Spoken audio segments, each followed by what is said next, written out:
Welcome to this deep dive. Mhm. I have to admit the psychology of cons and scams kind of gives me the creeps, but Mm. you've given us some really interesting material to go through this time. Yeah, Excerpts from a book, a podcast, even some old news articles. It's a pretty wild mix. it is. And you know what's so interesting about all of this? It really reveals that anyone can fall for a con. Right. We tend to think of victims as being gullible or naive, but it's really not that simple. Yeah, I was really struck by that point in the book. Like quan artists, they succeed because they exploit these natural biases we all have. Right. Like the tendency to think we're special, Right. that bad stuff won't happen to us. Right. Like the better than average effect. It's Yes, a powerful cognitive bias, and it affects all of us. it really does. And and research has shown that we consistently underestimate our vulnerability to negative events. Accidents, illnesses, financial risks, pretty much anything you can think of. So even though statistically some of us have to be below average in certain areas, we Yeah. convince ourselves that we're the exception, Right. which I guess makes us prime targets for a con artist. Exactly. The con artist is going to exploit that optimism, that belief in our exceptionalism to draw us in. They create a narrative that reinforces this belief, Oh, yeah. making us feel like we're special or that we've found some secret path to success. Oh, I see, I see. Yeah. And then because of that initial buy-in, we become emotionally attached to the scheme, Yeah. even when things start to go wrong. Absolutely. I Absolutely. know, like that story about the siblings, Dave and Debbie. Oh, yeah. They each fell for a scam that the other one could easily spot. Right. That story really illustrates how these biases work. We can see them in others, but we often miss them in ourselves. It's so true. Yeah, and so our listener, it's important to remember that anyone can fall prey to these psychological traps. Yeah. It's not really about intelligence, it's about how our brains are wired. Which reminds me of William Miller and his Franklin Syndicate. Right. He promised investors a 10% weekly return, which is insane. Yeah. But people saw their money growing and they ignored all the warning signs, all the red flags, because they were convinced they were part of something special. Right. They had found the secret. Exactly. Yeah. And that's a key element of how comms work. Yeah. They tap into our desire for easy gains, that shortcut to success. Oh, so it's like if someone tells you something is too good to be true, Yeah, they're probably practicing for a career in con artistry. that's a good way to put it. Huh. Yeah. But okay, even if we buy into the con initially, wouldn't we wise up when things start to go wrong? Well, not necessarily. Really? Yeah. That's where cognitive dissonance comes in. Okay, that's that uncomfortable feeling we get when our beliefs clash with reality, right? Exactly. Like that feeling when you've waited in line for hours for a concert Oh, yeah. and the band is terrible, but you still convinced yourself it was worth it. Yeah, I'm done that. That's cognitive dissonance in action. So instead of admitting we've been conned, we rationalize the situation. Yes. You might blame yourself or even double down on your investment. It's amazing how our brains can twist things around just to avoid facing an uncomfortable truth. Absolutely. And con artists are masters at exploiting this. Oh, I bet. They'll offer excuses, blame external factors, anything to keep us hooked. So like that story of James Norfleet and the con artists, Spacin and Spencer. Oh, yeah. Yeah, he's a great example. He just kept getting pulled back in, convinced he could still come out ahead, even after losing a bunch of money. Right. He got trapped in this cycle of hope and denial. It's kind of sad. It is. So the point is, even when we start to see those cracks on the con, it can be incredibly difficult to actually break free. It really can. Our need to maintain a positive self-image, our aversion to admitting we were wrong, can override our common sense, which is scary because it means that really smart people can still get caught up in these schemes. They can. And that's not just limited to individuals, right? No, not at all. Entire societies can get swept up in these con-like frenzies. Yeah. Yeah. The story of John Law and the Mississippi Company bubble in 18th century France is a great example. Oh, wow. It just shows how collective optimism and the desire for quick riches can create fertile ground for scams to flourish. That's a sobering thought. It is. But you know what really blew my mind? The idea that con artists themselves can fall victim to the same biases they exploit in others. Oh, yeah. It's like they're playing with fire and end up getting burned. It's a fascinating paradox, isn't it? It is. Con artists often become overconfident in their ability to deceive, Hmm. leading to increasingly brazen schemes and ultimately their downfall. Like Victor Lustig, the guy who sold the Eiffel Tower twice. Oh, yeah. He was a master manipulator, but his confidence eventually led to his capture. And his story, along with the one about William Miller trusting his lawyer, Robert Ammon, only to be betrayed and lose everything, just goes to show that even experienced con artists can get caught up in their own narratives. It's They true. start to believe their own hype, Yeah. and that makes them more likely to take risks and ultimately get caught. The irony is almost poetic. It is. It is. So what does all this tell us, our listener? Well, I think the main takeaway here is that awareness of our own biases is crucial. Right. We need to recognize that we are all susceptible to these psychological traps, regardless of how smart or experienced we are. Exactly. We need to question our assumptions. Yes. Especially when something seems too good to be true. Absolutely. If something feels off, don't be afraid to walk away. Knowledge is your best defense. It really is. But I have to admit, even with all this knowledge, I'm still a little freaked out by how easily our brains can trick us. I hear you, but awareness is the first step towards protection. And it's important to remember that even with all our vulnerabilities, we also have the capacity for incredible resilience. Well, that's reassuring. But before we get into how to build that resilience, I want to dive deeper into the breakdown stage of a con, Okay. where things start to unravel. Let's do it. The breakdown stage of a con, it's fascinating, It's where the con artist's skill is truly tested. Hmm. They have to manage the victim's growing doubts, anxieties, while simultaneously pushing them closer to the edge. Oh, so it's like they're walking a tightrope. Yeah, Except instead of balancing on a wire, they're balancing on our psychological vulnerability. exactly. And just like a tightrope walker, they'll use subtle shifts, adjustments to maintain that balance. I see. They might introduce minor setbacks, Right. explain away inconsistencies, or even blame the victim for not following instructions precisely. So they're constantly testing the boundaries, Yes, seeing how much we'll tolerate before we finally snap out of it. precisely. Precisely. And this is where our tendency to double down on our commitment comes into play. Even in the face of losses, Yeah.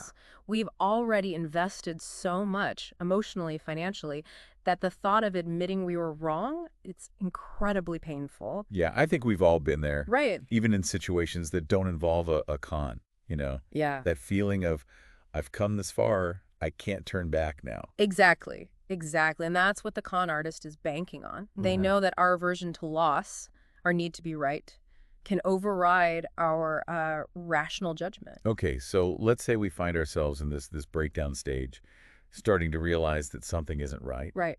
What can we do to break free? Well, How do we avoid falling deeper into that trap? first of all, it's important to acknowledge that feeling uneasy or doubting your initial judgment, that's a good thing. Hmm. It means your critical thinking skills are kicking in, But sometimes those feelings are hard to trust, right? especially when we're dealing with someone who's so charismatic and persuasive. Absolutely, absolutely. So it's crucial to develop strategies for recognizing those red flags, yes. those subtle cues that something is amiss. Right. Like those moments when you think, wait a minute, this doesn't feel right, but you're not quite sure why. Exactly, exactly. Yeah, one common red flag is excessive flattery. Mm. Con artists are masters at using compliments and praise to lower our guard Oh, I see it. and make us more receptive to their schemes. So if somebody's showering you with compliments that seem, I don't know, over the top or insincere, Yeah. that's a signal to proceed with caution. Absolutely. Another red flag is pressure tactics. Hmm. Con artists often create a sense of urgency, pushing you to make a quick decision without giving you time to think things through. Like those limited time offers. Exactly. Or high pressure sales pitches. Right. They may claim that the opportunity is about to disappear, that prices are about to skyrocket, or that you'll miss out on a once-in-a-lifetime deal if you don't act immediately. It's like they're trying to bypass our rational decision-making process Yeah. and appeal to our fear of missing out. Precisely. And remember, legitimate businesses and investments, they don't rely on those kinds of pressure tactics. They're confident in the value they offer and are willing to give you the time you need to make an informed decision. That makes sense. Yeah. Okay, so flattery and pressure tactics are two big red flags. Yes. What else should we be on the lookout for? A lack of transparency, Okay. that's a major warning sign. Con artists often operate in secrecy. Mm. Making it difficult to verify their claims or track their actions. I see. They may be evasive when you ask for details about their business, their Yeah. background, or their investments. So they might get defensive or change the subject when you start asking too many questions. Exactly, exactly. And if you feel like someone is being deliberately vague or withholding information, that's a definite red flag. You have the right to ask questions and demand transparency when it comes to your money or your well-being. So what you're saying is, if our gut is telling us something's not right, Yeah, we should listen to it. absolutely. Trust your instincts. Okay. If something feels off, it probably is. But sometimes it's hard to know whether we're being truly discerning Right. or just overly suspicious. That's a valid point. It's about finding that balance between being cautious and being open to new opportunities. And that's where critical thinking comes in. Okay, so how do we actually put critical thinking into practice? Well, It sounds like one of those things that's easier said than done. it is, but it's a skill that can be developed with practice. One key aspect of critical thinking is questioning our assumptions. Okay. We need to challenge our own biases, especially when they're aligned with our desires. Oh, so like that story about Ralph Raines Jr. being swindled by the psychic Rachel Lee and her daughter. Oh, yeah, he's a perfect example. He so desperately wanted to believe in their love and honesty that he ignored all the warning signs and ended up losing his family fortune. It's a classic example of how our desires can cloud our judgment. So when evaluating an opportunity or a relationship, we should ask ourselves, Yeah. what am I hoping for here? Yes. And is that hope influencing how I'm seeing this situation? Exactly. It's like taking a step back and trying to view the situation through a more objective lens. And don't be afraid to seek out diverse perspectives. Yes. Talk to people outside of the situation. Yeah. Consult with trusted advisors and do your own research. Exactly. It's like getting a second opinion before making a major decision. Oh. And just as important as questioning our assumptions is evaluating the evidence. Okay. Con artists are masters of storytelling, Right. but often their stories lack substance. They might make grand claims, Yeah. but do they have the evidence to back them up? So we should be wary of vague promises or explanations that don't really hold up under scrutiny. Exactly. Ask for specifics. Okay. Demand proof. And don't be afraid to walk away if the evidence doesn't add up. That's good advice. And it's like that saying, trust but verify. Exactly. And remember, building resilience against cons isn't just about recognizing red flags and thinking critically. Right. It's also about cultivating a strong support network. It is. It is. Having people we can trust to talk to, Yeah, bounce ideas off of, to get a reality check when we need it. exactly. Surrounding yourself with people who are grounded, discerning, and have your best interests at heart can be invaluable. They can help you see things more clearly, especially when you're feeling emotionally vulnerable or facing a difficult decision. Yeah, and sometimes just talking things through out loud Yeah, can help us untangle our thoughts and feelings. absolutely. Verbalizing our concerns can often help us identify inconsistencies or red flags that we might have missed otherwise. Okay, so we've talked about red flags, critical thinking, and support networks. Right. What else can we do to build that resilience? Well, one thing that's often overlooked is the importance of self-care. Con artists often target people who are feeling stressed, Right. vulnerable, or lonely. Yeah. They prey on our emotional needs, I see. offering a sense of belonging, Go ahead. excitement, or hope. It's almost like they're exploiting the very things that make us human. Exactly. So taking care of our emotional well-being is crucial for building resilience against cons.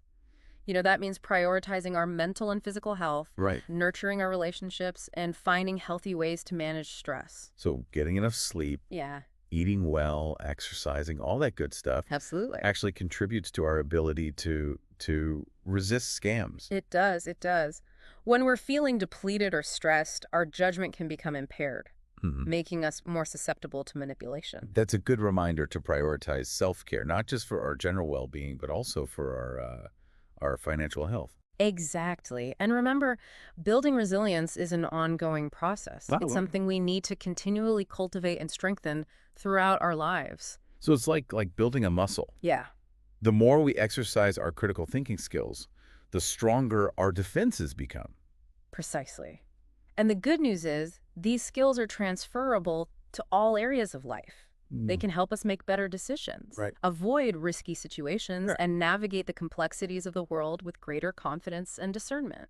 So let's shift our focus now to a particularly insidious aspect of this breakdown stage. Okay. The tendency to double down on our commitment, Right. even when we're facing mounting losses. As Yeah. we've discussed, cognitive dissonance plays a significant role in It this. does. We've invested so much emotionally and often financially that we can't bear the thought of having been wrong. Absolutely. It's like we're trying to convince ourselves that we're still on the right track, even when all signs point to a detour. Yeah, and that denial can lead to irrational decisions, you know? Oh, totally. Like throwing good money after bad Yeah. in a desperate attempt to recoup our losses. You know, I find myself doing this sometimes, even in small situations. Right. Like if I've spent too much time on a project that's clearly not working, Yeah. I'll keep plugging away, telling myself I can still salvage it. I think we've all done that. Yeah. It illustrates how pervasive this tendency is, you know? Mm. We hate admitting we're wrong, Yeah. especially when we've invested significant time, energy, or money into something. Right. But the truth is, sometimes cutting our losses is the wisest decision. Okay, so how do we break free from this cycle of denial Well, and avoid digging ourselves deeper into a hole? Any tips? yeah, one helpful strategy is to reframe the situation, Mm. focusing on potential future losses rather than dwelling on past investments. Okay. So instead of asking yourself, how can I recoup what I've already lost? Right. Ask yourself, what's the likely outcome if I continue down this path? So it's about shifting our focus from the past to the future Exactly. and being honest with ourselves about the risks involved. Precisely. Precisely. Another helpful strategy is to set clear boundaries and limits in advance. Mm, Decide how much you're willing to invest, okay. financially, emotionally, whatever it may be, Right. and stick to that limit no matter what. Okay. This can help prevent impulsive decisions in the heat of the moment. So it's like having a pre-commitment strategy in place, Yes, a safety net that we can rely on when our emotions are running high. exactly. It can be empowering to know that we have the discipline and self-control to walk away from a situation, Hmm. even when the stakes feel incredibly high. Right. It's a way of reclaiming our power Yeah. and choosing to prioritize our well-being over the allure of potential gain. That's a powerful image. It is. Walking away with your head held high, knowing that you made a wise and courageous decision. Absolutely. Now, there's something that's been swirling in my mind throughout this whole deep dive. Yeah. The idea that con artists prey on people's vulnerabilities, Right. their hopes, their fears, their desires. Yeah. It's almost like they're exploiting the very things that make us human. That's a profound observation. Hmm. And it speaks to the unsettling nature of cons, you know? Yeah. They're not just about stealing money or possessions. Mm. They're about manipulating our emotions or trust, our sense of self. It's like they're twisting those positive human qualities into weapons against us. Exactly. They exploit our longing for connection, our belief in goodness, our hope for a better future. Like that story about Debbie, who fell for the magazine subscription scam because she was trying to be more charitable. Yeah, it breaks my heart to think about people like Debbie Me too. who are genuinely trying to do good in the world, Yeah. being taken advantage of in this way. It's a harsh reminder that we need to balance our compassion with critical thinking, Absolutely. our generosity with a healthy dose of skepticism. It's not about becoming cynical or distrusting of everyone. It's about developing a more nuanced and informed approach to human interactions. So it's about recognizing that vulnerability and strength can coexist. Yes. We can be open to connection and generosity Right. without sacrificing our discernment or self-protection. It's a delicate balance, but it's one worth striving for. Absolutely. And remember, even the most cautious and discerning people can make mistakes. That's true. We're all human, and we're all susceptible to being swayed by our emotions or desires, the allure of easy promises. I think that's an important point to acknowledge. It is? It's not about beating ourselves up for our mistakes. No. It's about learning from them and moving forward with greater wisdom and resilience. Exactly. And perhaps by sharing these insights and stories, we can help create a world where cons are less prevalent and individuals are empowered to navigate the complexities of human interactions with greater confidence and discernment. I like that vision. Yeah. A world where we can all be a little less naive Right. and a little more savvy. Yeah. But before we wrap up this deep dive, Okay. You mentioned earlier the role of social proof and conformity in the breakdown stage. Yes. Can we explore that a bit further? Obviously, let's do it. It's funny, as we've been talking about all these psychological tactics, I can't help but wonder about the con artists themselves. Yeah. Are they just master manipulators? Right. Or are they truly bad people? Yeah. Like, what motivates them to do what they do? That's a question that has fascinated psychologists and criminologists for ages, and there's no simple answer. Yeah. Some con artists, they may fit the profile of a sociopath or psychopath, lacking empathy and remorse. Right. They might even derive pleasure from deceiving and exploiting others. It's chilling to think about. It is. But I imagine there's a whole spectrum of motivations at play here. Oh, absolutely. Greed is certainly a major factor in many cases. Right. But some con artists might be driven by a need for control, a desire for power, or even a twisted sense of justice. Okay. Like they're somehow getting back at the world. Like those Robin Hood figures. Yeah. Who steal from the rich but don't actually give to the poor. Exactly. And then there's the element of charisma that so many con artists possess. It's almost like they're using their charm as a weapon. It's like those stories about charming criminals who somehow manage to win over their victims even as they're being robbed blind. Precisely. And that charisma can be incredibly confusing for victims. Yes. They might feel a genuine connection with the con artist, making it even harder to believe that they're being deceived. No, so it's not always a clear-cut case of good versus evil. Right. There can be shades of gray. Absolutely. Complexities of motivation, and even a strange sort of allure to some con artists. Yeah. It's almost like we're drawn to their confidence, their ability to pull off these elaborate schemes. It's a reminder that human nature is complicated. Yeah, it is. But regardless of the con artist's motivations, the outcome is often the same. Someone is exploited. Right. Someone is harmed, and trust is broken. And that's why it's so crucial to be aware of the tactics and red flags we've been discussing. It is. Okay, so let's bring it back to social proof and conformity. Okay. How do those factors play into the breakdown stage of a con? Con artists, they're masters at exploiting our natural tendency to conform to the actions and beliefs of others. They create the illusion of widespread support for their schemes, making it seem like everyone is getting in on the action. Well, like those pyramid schemes where they say, everyone's getting rich, you don't want to be left out. Exactly. And that can be incredibly persuasive, especially when we're feeling uncertain or vulnerable. Remember that story about William Miller and his Frankly Syndicate? Oh, yeah. As his scheme gained momentum, more and more people flocked to invest, simply because they saw others doing the same thing and assumed it must be legitimate. It's like that old saying, if everyone jumped off a bridge, would you jump too? Right. But in these situations, it can be really hard to resist that pull of the crowd. It can. Our brains are wired to seek safety in numbers. Right. We look to others for cues on how to behave, especially in unfamiliar or ambiguous situations. And con artists exploit this by creating a false sense of consensus. So how can we resist this pull of social proof? Well, how can we think for ourselves when everyone around us seems to be buying into the hype? One strategy is to seek out diverse perspectives. Okay. Don't rely solely on the information or opinions of those within the con artist's circle. Right. Talk to people outside of that group. Consult with trusted advisors. Do your own research. It's like getting a second opinion from a doctor. Exactly. You want to make sure you're getting a balanced view.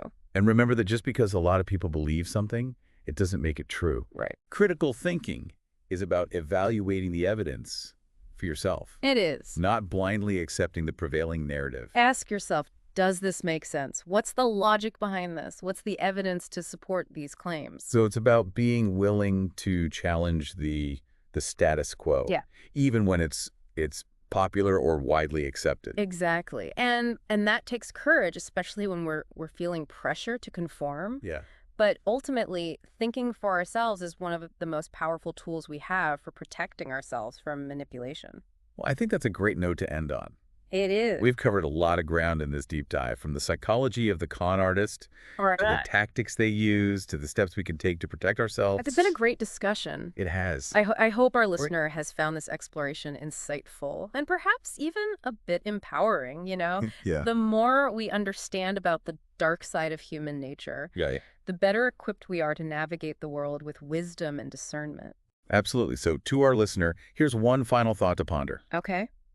In a world that's increasingly saturated with information and misinformation, Right. how can we cultivate a mindset of critical thinking? Hmm. Not just in the context of cons, but in all areas of life. Yeah. How can we learn to discern truth from falsehood, Right. to separate fact from fiction, Yes. and to make decisions that align with our values and our well-being? That's a profound question, and it's one that each of us must answer for ourselves. Hmm. But perhaps the journey itself, Yeah. the pursuit of knowledge, the commitment to critical thinking, Huh. and the courage to challenge our assumptions is the greatest reward of all.